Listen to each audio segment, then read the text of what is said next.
आमच्या उल्हास माझा न्यूज चॅनलला सबस्क्राईब करा, बेल आयकॉन दाबा आणि पहा उल्हास माझाच्या बातम्या सर्वात आधी आपल्या मोबाईल स्क्रीनवर। अयोध्या येथील श्रीराम मंदिर आणि प्रभू रामचंद्राची मूर्ती प्राण प्रतिष्ठापनेच्या पार्श्वभूमीवर डोंबिवलीमधील नाईट ग्रुप रिक्षा चालक मालक संघटना, नंदुजी परब, स्वर्गीय मुरलीधर पांडे प्रतिष्ठान आणि हिंदू समाज डोंबिवलीच्या वतीने श्री गावदेवी मंदिर येथे प्रभू श्रीरामाची आरती, प्रसाद आणि श्रीराम ध्वज वितरण कार्यक्रमाचे आयोजन मुकेश पांडे यांच्या वतीने करण्यात आले होते। यावेळी जास्तीत जास्त नागरिकांनी या कार्यक्रमाला उपस्थिती लावली।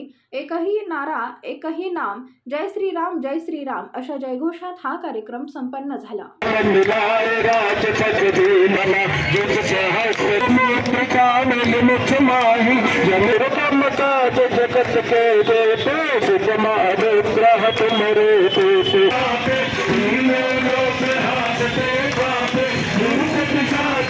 सब पर राम तपत श्री राजा, जिनके पास सकल तुम साजा।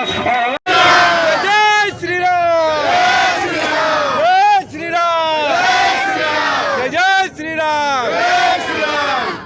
मैं मुकेश पांडे आप सबसे आह्वान करता हूं कि आप पहले तो यहाँ से दीपक लेके जाइए और अपने घर पे दिया जलाइए। आज दिवाली है, प्रभु 500 साल के बाद अयोध्या में विराजमान हुए हैं, तो उसकी खुशी में हम लोग यहाँ पे रिक्शा चालक मालक संगठना, नाइट ग्रुप और मुकेश पांडे परिवार, पांडे परिवार, यादव परिवार, इनके तरफ से भव्य श्री राम जी की आरती रखी हुई है, प्रसाद रखा हुआ है, उसका प्रसाद का वितरण चालू है।